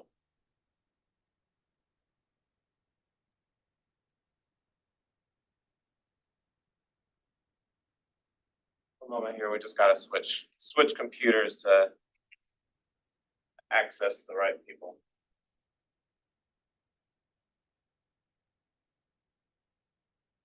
Okay, great. Daria, do you have access now to speak? I think I do, confirming you can hear me. Yep. Great, thank you so much. Feel free to go ahead and start speaking, and I'll start the timer in the background. Okay, it's not giving me video, but that is fine. Thank you. Thank you, board and staff, for the conversation today. Daria McGrew, Policy Director for Pharma. I appreciate the recognition in your discussion early on in the meeting that there could be great interest in these proceedings from stakeholders. In that vein, I ask you to make changes to your processes, specifically around public notice and public comment. So far, the public notice of your meetings and meeting materials to date have not given stakeholders adequate time to evaluate and comment. For the board policies last month, no feedback was requested or noticed, and we did submit comments after the meeting that note that there was no additional discussion of the policies before a vote was taken today. And we ask you to please clarify inconsistencies in your public comments. For example, your website requests written testimony 1 week prior to meetings, but the agenda and slides weren't shared before that deadline. So requesting revisions there. For today's meeting, thank you for walking us through the methodology in such detail and how much work you've already put into it. I note that as I noted, we weren't able to review or comment on the slides ahead of the meeting, but we will provide comments later. As you move forward, encourage you to post not just your methodologies, but also data in advance of the meetings. As we have seen in other states going through this process, there are frequently errors or revisions needed of the data sets as you go through this process, and the public needs to be able to review and provide feedback in an adequate time before any voting decisions are made. Thank you for your time. Thank you very much. Thank you.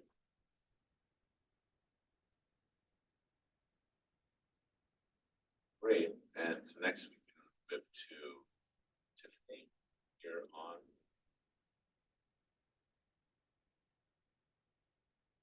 Put up a loud talk. Let me know if that works. Can you hear me? Yep. Okay, great. May I go ahead and start? Yep. Yeah. Okay, Go great. for it. I'll start the timer in the back. Okay, great. Thank you. So I just wanted to thank the board and staff for allowing us to participate today in your meeting. And I also wanted to thank your staff for having a meeting with myself. And I represent the International Foundation Autoinflammatory Arthritis. We just say AI Arthritis for short, as you can see, for obvious reasons, long name. And just appreciate having a prior meeting to better understand the processes and inclusions of patients and patients' organizations in the process. in saying that, I just wanted to focus really on that as you're thinking about your process development and the importance of including patients and patient voices. I'm really thrilled to see the opportunity for extended stakeholder opportunity for people who are on the drugs that end up being included on the lists, to have those people as part of an extended stakeholder. Brilliant idea. I'm definitely going to share that with other PDABs. And I just wanted to really encourage you to reach out to patient groups, including AR arthritis. We have done a lot of work with other PDABs as well as CMS. And as people living with the diseases, because of that lived experience, we've identified some pretty serious flaws in the processes that they have utilized to include patients, for example, surveys with questions that the design is going to render some incorrect data. For example, myself as a patient, I also have axial spondyloarthritis. Participating in the Colorado PDAB, I was asked the question, have you ever skipped a dose? Have you ever extended a dose? Due to affordability? And the honest answer is yes to both, but nothing to do with affordability. It's because of prior authorizations and other utilization management. So in closing, as you are going through the process, I really do hope you also consider the fear that a lot of the people in your state who are living with these diseases have around losing access to the treatments that work best for them. Our diseases are heterogeneous, which means just because we have a diagnosis does not mean that one biologic will work for all of us. So I do so much appreciate your willingness to listen to patients and make sure that together we maintain access in the most affordable manner possible. Thank you again. We are here for you for any questions you have and any inclusion of patients along the way. Thank you. And thank you. Thank you for your comments. Yes, thank you very much. And as you did previously, always feel free to reach out. We're happy to chat and listen to your points of view. Anyone else? If any other attendees want to speak, you can use the raise hand function on Zoom, and then I can unmute you. Not seeing any raised hands. Well, with that, Mike, anything else? Before we close the meeting? He was gonna, next meeting. and Oh, he's next gonna meeting, plan that's it. right, planning plan. Yeah, no, the party never ends here. So we still got more stuff I to was do. going right by the agenda. So yeah, just kind of as a wrap up, thank you for everyone who commented, and I always appreciate hearing your insights. We'll keep striving to do better. This is a learning process, and we're definitely on our way here. So our next meeting, Simon, correct me if I'm wrong, but it's going to be scheduled for March 20th. I know this year we're still trying to tweak some things as we were looking for room availability. But March 20th, and then I think the main topics that we're going to be going on is a continuation of the advisory boards, discussing a little bit more. We're going to try and start drafting some policies and getting some more of the details around that. And then also we'll continue our talk about the drug list methodology with Kelly, so we can try and get those last pieces of the puzzle here and have a more complete view, so we can get that drug list done. And then some other potential topics, maybe introduction to a contractor who will be helping us as well with the methodologies, as well as maybe some initial discussions on the number of drugs we may want to review, and some of the ways we may want to start thinking about choosing those drugs as well. Can you remind me, since I don't remember, what the dates are like throughout the year, when we were planning on sending the first ones picking the first ones for review, when the review is supposed to be done? Yeah, so by June 30th of every year per the legislation, we're supposed to create that new list of drugs to review for that year. So our goal is to get this methodology done, and we can create that list. Once the list is created, then we can choose from the list And then hopefully, we'll also be starting to work on our drug review methodologies as well over the spring and summer, so then we can start trying to implement that into the fall, and hopefully get those reviews going. So it'll be a busy summer. And how long do we think the reviews will take once they? That's a fantastic question, as we haven't done one before. That'll be to be determined, I think. The idea is, the hardest part is going to be getting the methodology done. And then once we've figured out, okay, this is the data we want, this is where we're going to pull it from, this is how we put it all together. I'm hoping that should be relatively easy. Again, not having done it before, knock on wood. But that way, hopefully we can do, once we start getting into the swing of things, maybe look at a drug or two every board meeting. So. Okay. So again, we haven't quite crossed that bridge, but we'll know more here as we get a little further along. Okay. Sounds like a plan. Okay. Any other Mike? questions? Yes, Doug. Yeah, would you just list the rest of the meetings that we have for the rest of the year? I've got May 22nd, September 18th, and November 20th. Simon. So May 22nd, July 16th, Oh, okay. September 18th, and then November 13th. November 13th, got it. Had some conflicts on the November one, so we had to move that to a different date. Okay, great.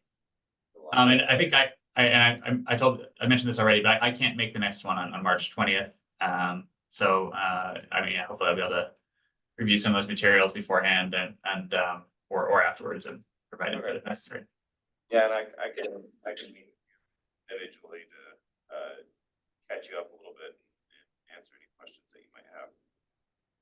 Sounds good. Do you want to do that before or after that meeting? Both. Works for me. All of the above. Hey Simon, if you're unsure of the date, you just send out a placeholder invite. Oh, yeah. It's for all those dates. Then we can change it later. Okay. Anything else? No, I think that's it. All right, well, I think this meeting can be adjourned then. Thank you. Thanks for everyone's participation. Thank you. Appreciate it. Yeah, it's just.